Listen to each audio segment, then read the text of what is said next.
Okay, so we have a small presentation also. Let us see. So அதனால வந்து 1960s to 1970s நம்ம major எடுத்த விஷயம் என்னன்னு பார்த்தீங்கன்னா வந்து கிரீன் ரெவல்யூஷன்.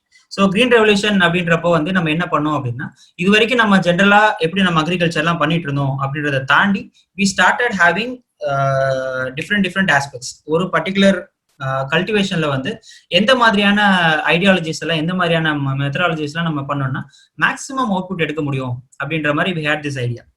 ஸோ அந்த மேக்ஸிமம் அவுட்புட் நம்ம எப்படி எடுக்கலாம், என்ன பண்ணலாம் அப்படின்னு நம்ம யோசிச்சுட்டு இருக்கும்போது தான் வந்து நமக்கு கிரீன் ரெவல்யூஷன் ஐடியாஸ் வந்துச்சு. இதை வச்சு நம்ம வந்து கிரீன் ரெவல்யூஷன்ல வந்து நம்ம வந்து ப்ரொடக்ஷன் ஆஃப் கிரெயின்ஸை வந்து இன்க்ரீஸ் பண்ணலாம். நம்ம வந்து ஹை ஈல்டு வெரைட்டிஸ் நம்ம யூஸ் பண்ணலாம், ஹை ஈல்டு வெரைட்டி சீட்ஸ் நம்ம யூஸ் பண்ணலாம். நம்ம அதிகமாக வந்து தண்ணி, அதிகமாக ஃபெர்டிலைசர்ஸ் யூஸ் பண்றது மூலமா நம்ம அதிகமான அவுட்புட் எடுக்க முடியும் அப்படின்னு சொல்லிட்டு it was very much essential. இப்போ நம்ம பார்க்கும்போது கிரீன் ரெவல்யூஷன் வேணுமா அப்படின்னு பார்த்தா தேர் ஆர் மெனி இஷ்யூஸ். ஏன்னா வந்து அந்த டேத்துல தான் அதிகமாக நம்ம பெஸ்டிசைட்ஸ் யூஸ் பண்ண ஆரம்பிச்சோம் அப்படின்றது.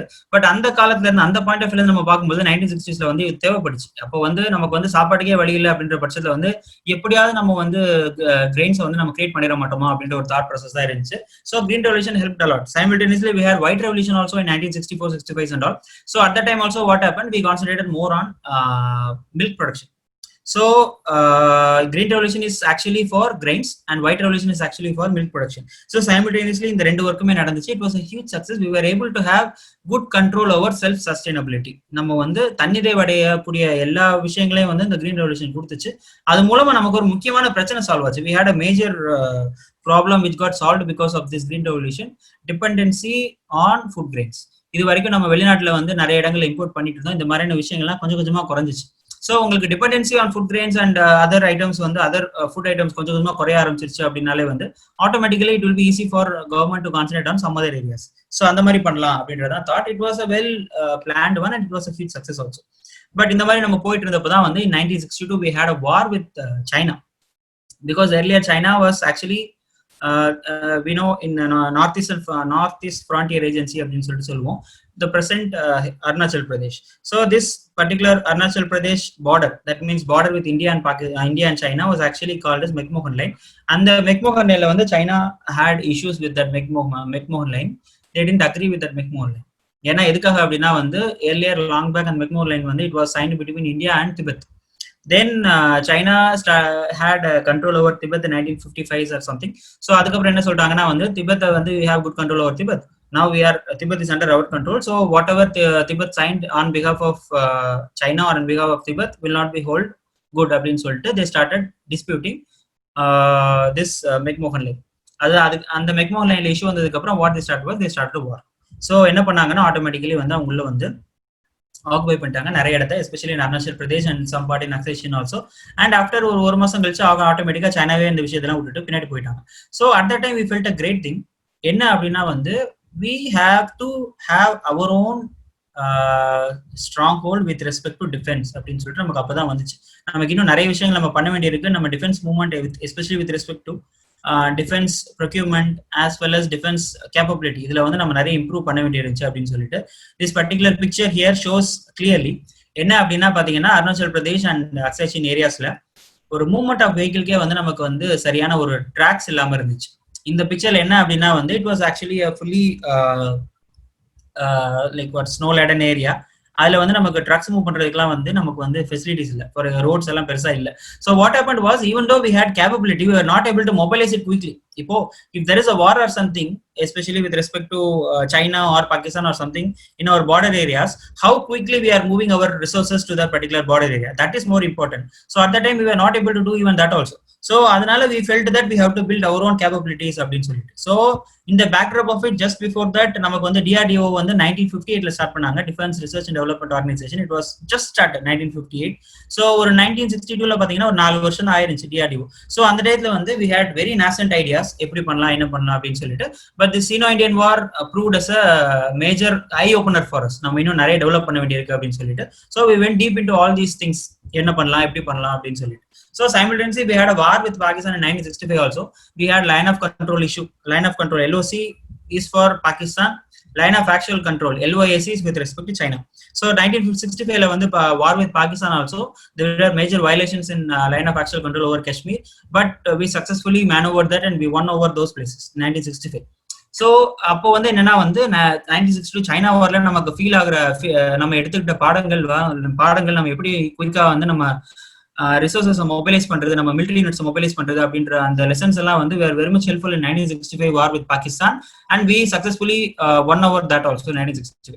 ஸோ இந்த பேக்ட்ராப்ஸ்ல வந்து பொலிட்டிக்கல் இஷ்யூஸ் எல்லாம் போயிட்டு இருக்கும்போது பாத்தீங்கன்னா வந்து ஜவஹர்லால் நேரு died in 1964. இந்த இஷ்யூஸ்னால வந்து there was a vacuum at that time. So at that time, Morarji Desai came to help the government. He is also from Congress.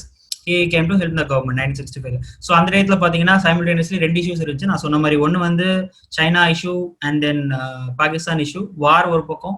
அதே நேரத்துல வந்து நமக்கு வந்து ஃபுட் ப்ரொடக்ஷன்ல we have to have self sustainability அப்படின்ற தாட்டும் போயிட்டு இருந்துச்சு. So he came up with this slogan, Jai ஜவான் ஜெய் கிசான். நீங்க கேள்விப்பட்டிருப்பீங்க. ஜெய் ஜவான் ஜெய் கிசான்னா வந்து வீரர்கள் வாழ்க, விவசாயிகள் வாழ்க, இது ரெண்டும். So we were simultaneously concentrating on two things. ஒரு சைடு வந்து we were concentrating on defense and the other side we were concentrating on agriculture. So இப்படிதான் நம்ம டெவலப் பண்ணி போயிட்டு இருந்தோம். 1960-65 போயிட்டு இருந்தோம். அண்ட் ஆஃப்டர் திஸ் 1965 வார் நம்ம வந்து பேக்ட் சைன் பண்ணோம், India versus Pakistan, and it was settled amicably with the help of USSR.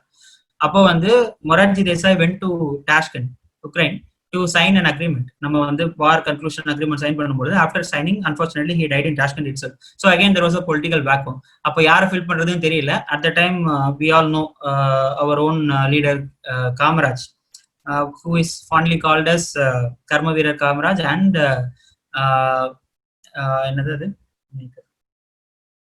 is a word, kingmaker. Yes, kingmaker. So he is the kingmaker. Why? Because he, after the death of Jawaharlal Nehru, Morarji Desai kaamcharum avardan. He actually convinced Indian National Congress to appoint Morarji Desai, and after the demise of Morarji Desai, he convinced Indian National Congress and its people to have Indira Gandhi at the helm. So 1960s la வந்து 1966 la Indira Gandhi உள்ள வராங்க. அதான் first time வந்து Indira Gandhi after the death of Jawaharlal Nehru ஒரு Gandhi family again is entry. So என்னாச்சு அப்படின்னா வந்து earlier Indira Gandhi was okay, but என்னாச்சு அப்படின்னா வந்து she was having some ideas towards radicalistic ideas towards socialism also.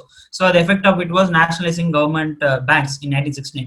ஒரு 14 banks வந்து it was nationalized in 1969, and the second wave came in 1980. அது அப்புறமா first wave came in 1969.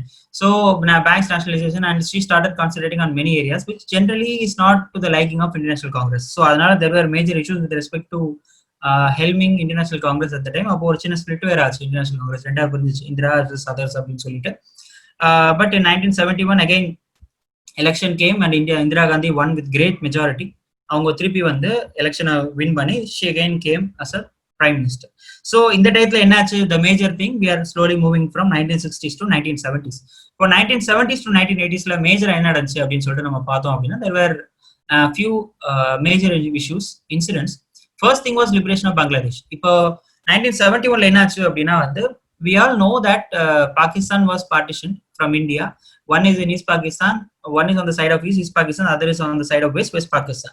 East Pakistan வந்து was far away from West Pakistan. ரெண்டுக்கும் சம்பந்தமே இல்லை. It was long, it was too long for even for travel also, and at the same time the culture and the economy of East Pakistan is completely different from the culture and economy of West Pakistan.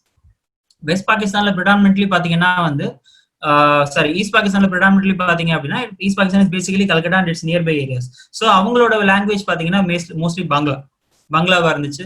தென் அவங்களோட occupations அப்படின்னு பாத்தீங்கன்னா they were more into agriculture, at the same time they were more into this jute production and this இந்த மாதிரியான விஷயங்கள்லாம் அவங்க மேஜரா பண்ணிட்டு இருந்தாங்க. However west Pakistan நம்ம பார்த்தோம் அப்படின்னா it was a different thing, mostly pastoralist with respect and agriculturist இந்த மாதிரி இருந்தாங்க. Their pattern on culture is completely different from West Pakistan's culture. So ஆரம்பத்துல இருந்தே இந்த ட்ரசல் இருந்துச்சு. There was a tussle between East Pakistan and West Pakistan, who will control over other அப்படின்னு சொல்லிட்டு. In 1969-70sல there was an election, and the electionல வந்து majority of the seats were actually got by East Pakistan people, and this was not to the liking of West Pakistan. So அதனால வந்து there was a war in between East Pakistan and West Pakistan. West Pakistan wanted to have control over East Pakistan, but India intervened in 1971. In the warல வந்து we intervened and we fought on behalf of East Pakistan, and thus we gave independence to Bangladesh from Pakistan. So அதுக்கப்புறம் பாத்தீங்கன்னா வந்து the new country Bangladesh formed in 1970s. So Sheikh Mujibur Rahman தான் வந்து அப்போ வந்து ஹெட்டா இருந்தாரு. So with the help of India, Sheikh Mujibur Rahman was able to control Bangla I mean have good control over Bangladesh and drive away Pakistan. So this was a major shift in our political thing. ஏன் அப்படின்னா வந்து இதுக்கு முன்னாடி வரைக்கும் we had this idea of non alignment, யார் கூடயும் நாங்கள் சேர மாட்டோம், and at the same time we will not be interfering in others internal affairs அப்படின்ற ஒரு தாட் இருந்துச்சு. ஐ மீன் ஒரு ஸ்ட்ராங்கான ஒரு தாட் இருந்துச்சு. This is a major shift from that. 1971 we started interfering in our neighbouring countries internal affairs also. சொல்லலாம் அது வந்து பாகிஸ்தானோட internal affairs, I have no role about it அப்படின்னு சொல்லிட்டு, but still we wanted to help Bangladesh. So we intervened in it and then we actually liberated Bangladesh from Pakistan. So that was a major thing. And simultaneously 1970 Shimla agreement also. This is one of the most important agreements with respect to Pakistan and India. ஏன் important agreement அப்படின்னா வந்து இது வரைக்கும் நமக்கு நிறைய Wars நடந்துட்டு இருந்துச்சு, சின்ன சின்னதா அண்ட் நிறைய ஸ்கிரிமிஷஸ் நடந்துட்டு இருந்துச்சு. Shimla agreement came up with this idea that okay fine, நம்ம இனிமே எல்லாத்தையும் வந்து பேசிதான் தீர்த்துக்க போறோம் அப்படின்னு சொல்லிட்டு ஒரு மேஜரான ஒரு அக்ரிமெண்ட் 1970 கொண்டு வந்தாங்க. ஓகே, ஸோ இந்த டைம்ஸ்ல நம்ம மேஜரா பார்க்கும்பொழுது இதுதான் 1960s to 70s மேஜரா நடந்தது. இதுக்கப்புறம் இன்னொரு மேஜரான ஒரு இன்சிடென்ட், இன்னும் 2 மேஜரான இன்சிடென்ட்ஸ் இருக்கு. I'll quickly brush up on that incident.